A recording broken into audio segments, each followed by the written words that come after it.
France, mandat présidentiel illimité vers une république des despotes? Telle est notre grande interrogation.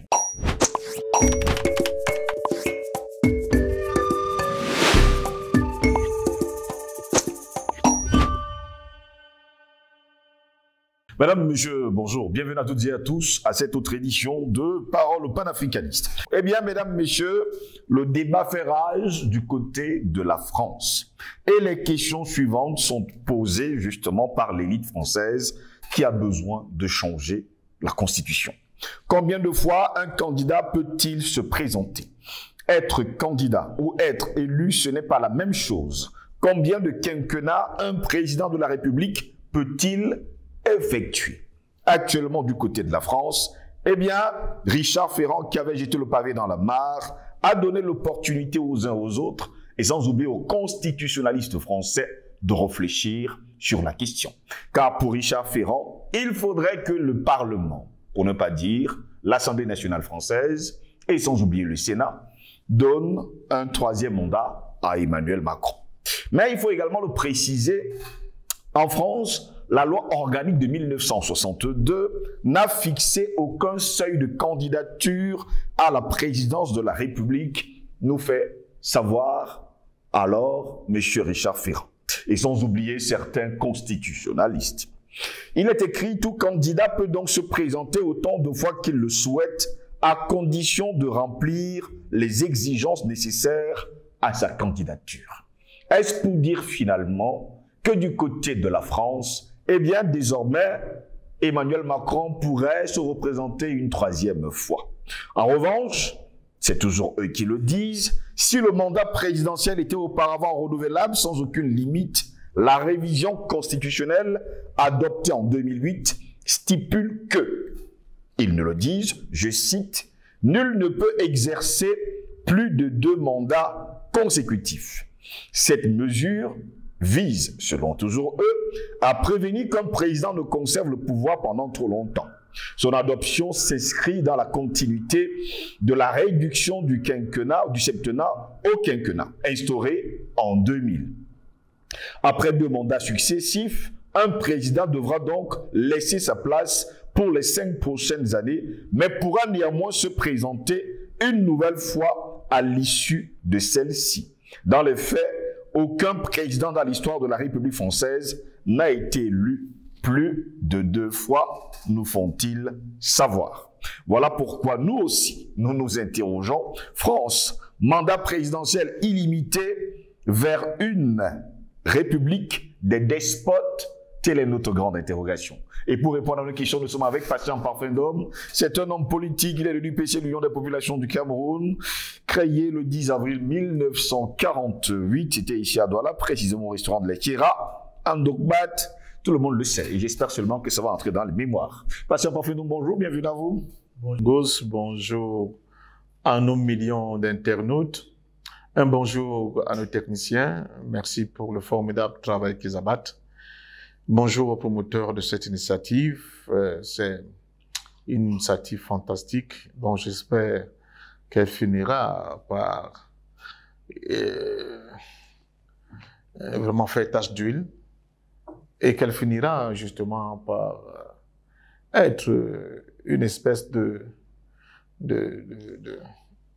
valeur, j'allais dire,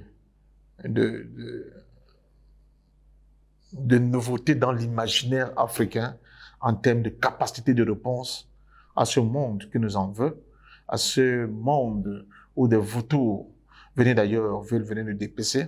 Comme cette image qui me hante toujours, vous voyez cette image de ce jeune enfant affamé, presque à la tique de la mort, et qui est courbé. Et vous voyez à côté un vautour qui attend le moment fatidique pour se ruer sur l'enfant et le dépêcher. Apparemment, le photographe de l'époque qui avait fait cette photo n'avait pas pensé qu'il fallait sauver l'enfant. Ce qu'il importait, c'était de faire sa photo. Exactement. Devenir célèbre, d'où une expression, une remarque qui tendait à dire que sur cette photo, il n'y avait pas qu'un seul vautour. Il y avait deux. C'est un téléspectateur qui avait appelé alors qu'il était sur un plateau de télévision et on pouvait appeler et un téléspectateur lui a dit qu'est-ce que vous avez fait de l'enfant qui était sur la photo. Et il lui a dit ce jour-là, il y avait deux vautours. Celui qui est sur la photo et vous qui n'avez tenez l'objectif de la caméra. Mais apparemment, on me dit que c'est suicidé. C'est leur problème. C'est pour vous dire... Après l'interview, justement, à la télévision, c'est suicidé. C'est pour vous dire que, en réalité, l'Afrique doit se prendre en main. L'Afrique doit absolument se prendre en main parce que les autres sont toujours dans les constructions hégémoniques pour continuer de maintenir l'Afrique là où elle est aujourd'hui.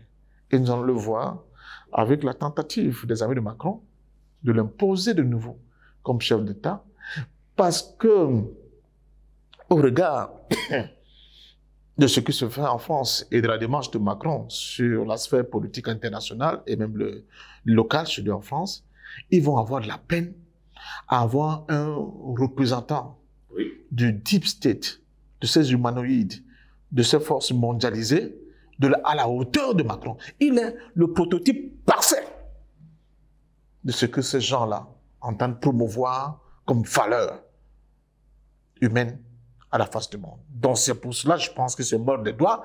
Il voit les jours et les années qui défilent. Si on perd ce gars, on n'aura plus de représentants aussi osés, aussi culottés, aussi dévoués à la cause.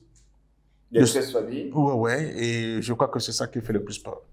Très heureux de vous avoir, Patient Parfum Dôme. Vous avez déjà commencé à embrayer sur le sujet. Il nous intéresse au plus haut point. Nous parlons justement de la France avec des mandats présidentiels illimités. D'ailleurs, c'est Richard Ferrand qui a jeté le pavé dans la mare. C'était dans le Figaro. Il a accordé d'ailleurs une interview au Figaro.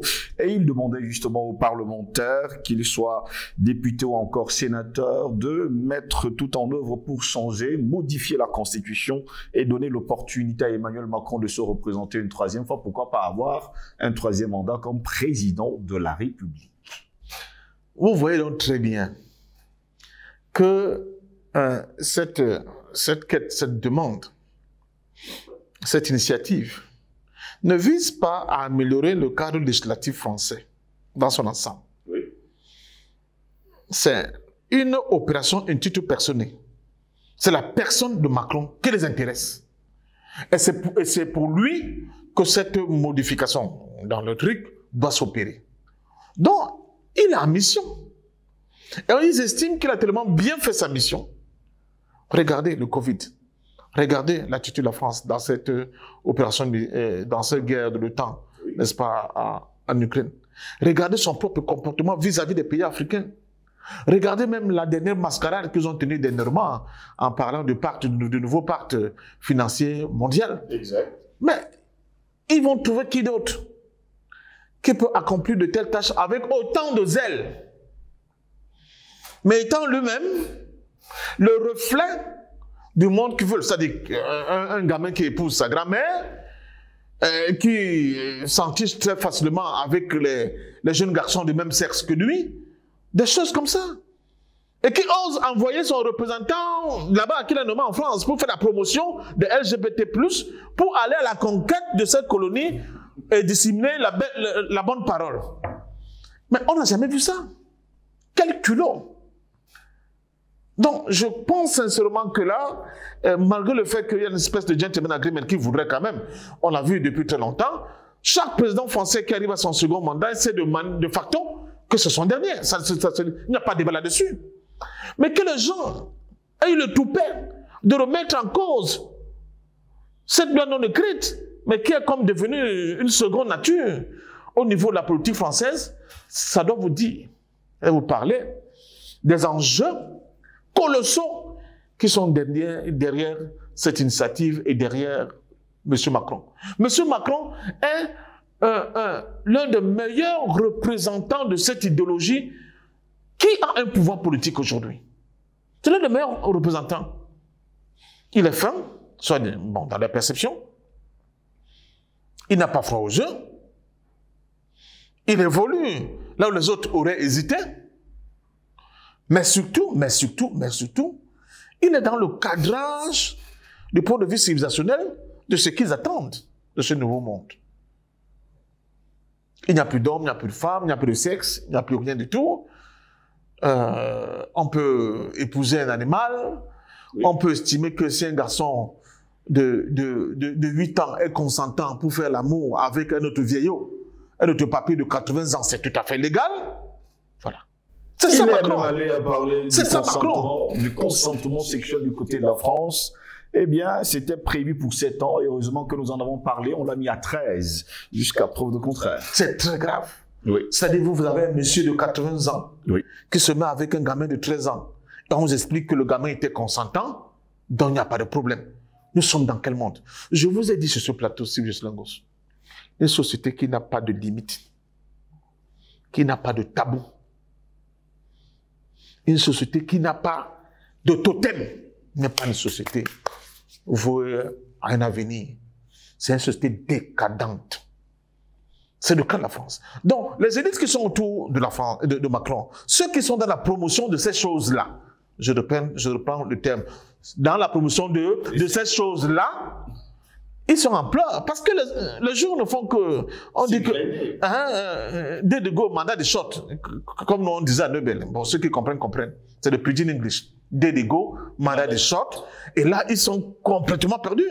Si on paie Macron, on va avoir la peine d'avoir un homme accompli à notre cause autant que cet individu qui est en face là. Donc, il faut bousculer les codes.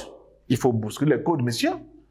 Il faut remettre à plat les données constitutionnelles, même non écrites, mais qui étaient déjà comme une espèce de culture politique à la française, pour permettre à cet individu de continuer son travail. Ça me rappelle un peu M. Sarkozy, au moment où il était président de l'Union européenne, et quand son mandat arrivait à terme, il avait tellement pris goût à l'affaire qu'il a tenté de dire, mais modifions les règles pour que je puisse encore empiler. On lui a dit, non, monsieur, c'est pas comme ça.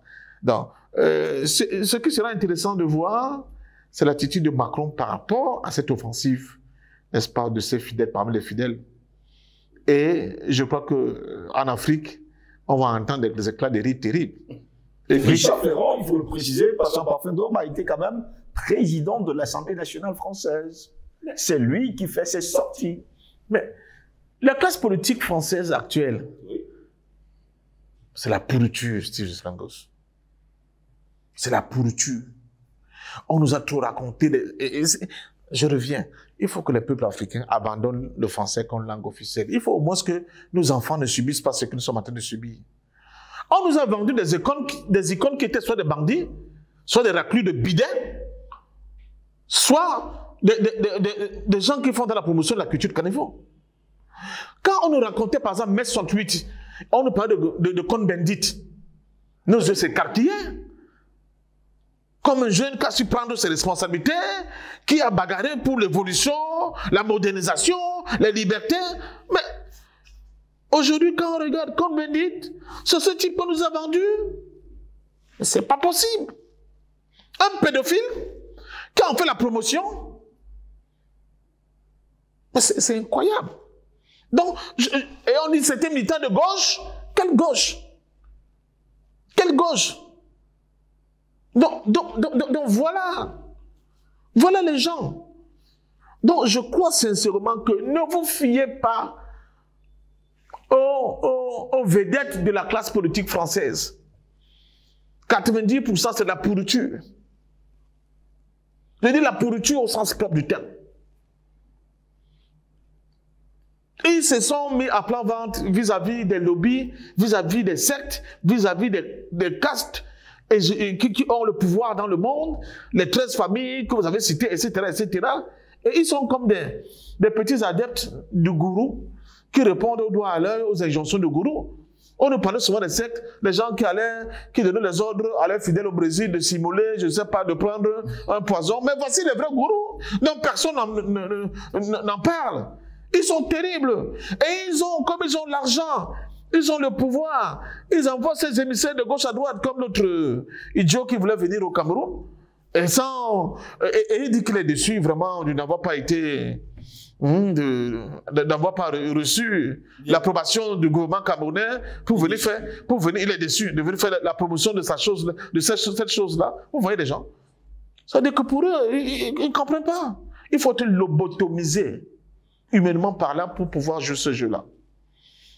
Il faut être lobotomisé pour M. Macron. Vous voulez nous faire croire qu'il est dans une relation normale avec sa grand-mère. Il y a un problème quand même si Jospin Gosse. Et quand vous parlez aux jeunes, ben c'est sa vie privée. C'est quoi la vie privée de quelqu'un qui est chef d'État?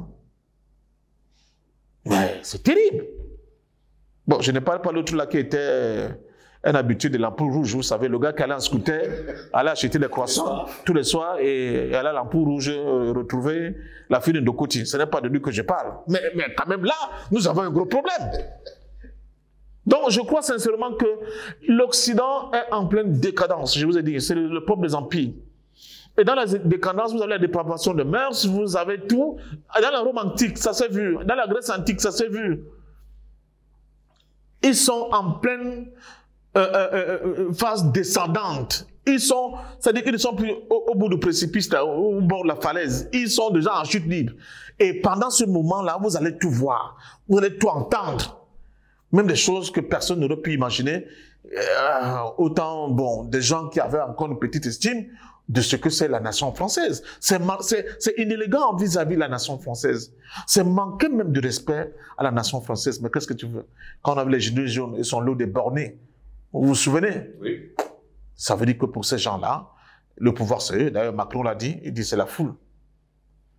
En opposition au peuple qu'il a élu. C'est la foule que je vois dans les rues, dont je n'ai pas de compte à leur rendre, dont ils ne peuvent pas influencer la marche à l'avant que moi, je me suis donné. Voilà. Voilà où nous nous trouvons aujourd'hui. Et je dis aux élites africaines, c'est pas ça l'exemple à suivre.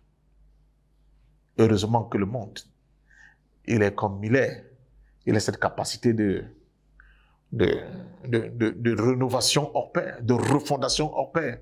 Nous allons revenir à ce qui est essentiel, à ce qui fait le charme de cette planète bleue, c'est-à-dire l'humanisme. Et ça, il n'y a que les Africains pour leur montrer le chemin. Ce projet pourra-t-il prospérer, Patient Pafendo? Ça dépend. Ça dépend. Moi, je n'exclus plus rien. Quand j'ai vu encore les Français voter Macron pour un second mandat, même s'il y avait des tricheries, mais voir quand même les gens sauter dans les rues de Paris, Macron président, je me suis dit qu'il y a un problème. C'est vrai qu'il y a une frange qui est manipulable, mais il dit qu'il y a un problème. Et revoir les mêmes gens, de nouveau dans les rues pour dire que Macron, tu me fais chier. Je me dis, mais il y a un problème. Non, vraiment, ils ont un gros problème, ces gens. Ils ont un problème, c'est ça parce que le camembert qui donne des trucs comme ça au cerveau, mais ça pose quand même un problème. Donc, je pense sincèrement que ces gens que nous voyons là ne sont pas un exemple à copier. Ça veut dire que ils se sont dédiés par rapport à tout ce qu'ils ont dit en Afrique en ce qui concerne le respect des constitutions, n'est-ce pas, des palmes qui déposaient sur la tête des présidents qui avaient dit on respecte la constitution, on ne ferait pas plus de 2 mandats. Mais c'est vrai que ils nous avaient déjà montré le chemin avec l'histoire d'Alassane Ouattara, pour montrer que bon, moi je pensais que c'est parce que pour eux l'Afrique ne compte pas, mais s'ils ramènent les cochonneries, les canailleries qu'ils font aux Africains, chez eux aussi, ça veut dire que vraiment la coupe est pleine là. La coupe est vraiment pleine. Donc nous sommes face à une caste, à un lobby, à un groupe d'individus qui sont mi-hommes, mi-animaux et qui tentent d'imposer leurs valeurs au reste du monde. L'Afrique leur résiste un peu plus aujourd'hui. Ils veulent l'imposer pleinement au niveau de la France pour montrer au reste du monde que si la France peut le faire, nous pensons que vous aussi devez nous suivre. Et là, c'est dommage pour le peuple français d'avoir des nains politiques de la classe de M. Macron pour que depuis que cette idée a été émise, qu'il n'ait pas vite arrêté le débat en disant « je respecte la culture politique française, il est hors de question pour moi de remplir pour un 3e mandat ». Ça dénote de cette idée profonde qui est derrière. Et on n'en parle pas beaucoup en France. Ah oui, mais attention. Attention. C'est exactement comme les envies de M. Biden pour un 3e mandat. Bon, je crois que vous serez commis pour aller de temps en temps soutenir quand il perd l'équilibre. Supinjo, n'est-ce pas, veut faire son bon pour aller nager sur la terre ferme, vous serez là pour l'aider. Parce que c'est incroyable quand même. Les gens comme ça, tout le monde voit que ce gars-là, il a fait plusieurs AVC. Il n'a plus toute sa tête. Mais il y a quand même des gens autour de lui qui disent qu'on pense qu'il faut qu'il remplisse pour un autre mandat. Mais il y a un problème. Cet Occident a perdu complètement le Nord. Et c'est ça qui explique, si vous je vous parlais tout à l'heure, la guerre qui oppose la Russie à l'OTAN sur le théâtre d'opération ukrainien, avec la dernière carte dans le jeu d'échecs que Poutine et les Russes leur ont sorti dernièrement, c'est là où, et de voir comment, comme des niais, comme des simplets, ils se sont rués dans le piège et ont commencé à communiquer dessus. Ah, c'est fini pour Poutine, il a même fui, il est à Saint-Pétersbourg, alors que c'était que un petit piège à con. Et si les Russes ont eu le toupet de proposer ce piège-là, c'est parce qu'ils ont étudié, ils ont vu qu'en face, il n'y a plus personne. Il n'y a plus de leadership. Ils vont se ruer dans le piège. Et ils sont rués dans le piège. Et aujourd'hui, le retour de la manivelle comme un boomerang leur vient à la gueule. Il faut voir leur journal, leur propagandiste sur les plateaux télé maintenant. Il faut voir comment ils sont en train de remâcher leur chapeau. Ils ne savent même plus à quel sens se vouer. Parce que c'est une bêtise de penser qu'une puissance comme celle-là peut être prise à dépourvu par une petite milice qui n'est que sa propre création et qui répond, n'est-ce pas, au doigt à l'œil à ces injonctions. Il y a quelque chose de pathétique dans le monde occidental que nous voyons aujourd'hui. Ils sont encore dans une démarche, mais d'une mort lente. Quand ils vont arriver à la phase d'agonie, je peux vous dire que vous verrez encore plusieurs monstres surgir de l'Occident, comme le cas de M. Ferrand. Et là, je reviens toujours à Gramsci. L'ancien monde se meurt, le nouveau élan est à apparaître, et c'est dans ce clair-obscur qu'on surgit des monstres. M. Ferrand fait partie de ces monstres qui essaient, une fois de plus, de dire aux Français qu'il y a une race supérieure. Cette affaire-là qu'on a collée à Hitler, je crois que d'autres gens, d'abord, je le dis, si le nazisme, ce n'est pas une fabrication d'Hitler, hein, ça a existé avant lui. Le racisme, c'est une histoire avant lui. La suprématie raciale, c'est une affaire avant lui. Les questions de jeunisme pour des êtres humains qui ne doivent pas exister parce qu'ils n'ont pas de valeur, ce n'est pas Hitler. Il n'a fait qu'épouser une culture dominante de l'Europe de cette époque. Et leurs héritiers, les Macron et autres, sont aux affaires aujourd'hui et de manière un peu subtile, mais ils reprennent cette idéologie et essaie de la mettre en œuvre pour démontrer que dans ce monde, il y a ceux qui sont nés pour diriger et les autres qui doivent suivre. Et avec de temps en temps des coups de sabre qu'on passe au niveau de la populace, c'est le cas de Covid, c'est ça le coup de sabre hein, qu'on a passé au sein de la populace pour, un, réduire le nombre qui devient inquiétant, deux, ça peut être une révolte paysanne comme au temps du Moyen-Âge, je ne sais pas, et de la Révolution, mais deux aussi, de les soumettre, de les discipliner, de les amener à accepter une certaine discipline, même sans comprendre. C'est ça le Covid. On peut décider de jour au lendemain, confinement. Confinement de quoi? D'une maladie dont personne ne comprend.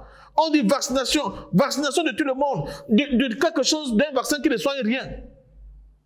Mais heureusement, il y a toujours, on dit que c'est dans la nuit les plus noires que les petites étoiles brillent de toute leur splendeur. C'est le cas de quelqu'un comme Djokovic. Il a dit, je ne prends pas votre affaire là. Et vous avez vu comment on a tenté de ridiculiser à Melbourne. Exact. Aujourd'hui, tout le monde le célèbre au niveau de Roland Garros, mais cette célébration aurait déjà dû avoir lieu très tôt. À Melbourne, en Australie, il a refusé de se faire vacciner.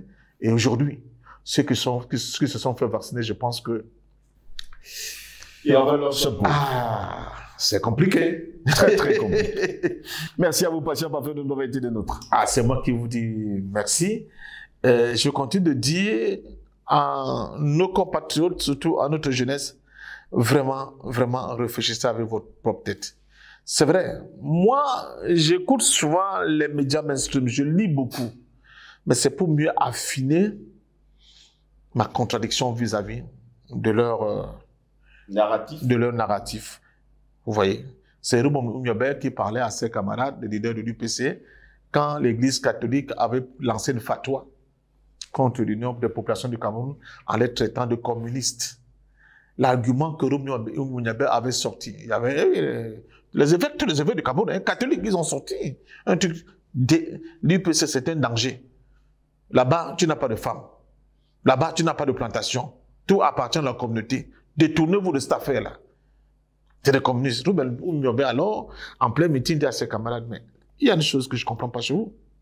Ces gens-là, qui vous parlent du communisme, comment ils ont fait pour savoir ce que c'est le communisme? Ils ont lu ce que c'est le communisme. Mais comment on vous empêche de lire quelque chose qui est dangereux pour vous et on vous donne l'impression que c'est un tiers qui doit jouer des intermédiaires pour vous expliquer cette mauvaise chose-là. Lisez-la vous aussi et faites-vous votre propre idée de la question. C'est ce que je dis aux Africains. Dis aux Africains. Vous aussi affinez votre propre contradiction, votre propre raisonnement, votre propre narratif, mais après avoir bien étudié la chose en question. Quand vous dites que les panafricanistes sont les aboyeurs, mais venez nous écouter. Vous verrez si on aboie seulement. Lisez les livres qui sont à votre disposition, qui ont été écrits par des grands écrivains africains. Sur d'autres cieux, je présentais la livre Ma petite bibliothèque. Il y en a beaucoup qui les instruisent, mais surtout, pour mieux affiner votre raisonnement, vos éléments de contradiction vis-à-vis du narratif occidental, il faut lire ce qu'ils écrivent. Il faut lire ce qu'ils écrivent. Il faut aller dans le fond et dénicher, n'est-ce pas, les mensonges qui sont cachés dans leurs propos et dans leurs éléments de langage. Vous allez trouver que nous sommes en face d'une grosse conspiration contre l'intelligence humaine et contre l'intelligence noire, surtout l'intelligence africaine. Pour croire le bien, un seul témoignage me suffit. Il m'en faut 100 pour croire le mal. Plaisir de vous retrouver très prochainement. Bonne journée à toutes et à tous.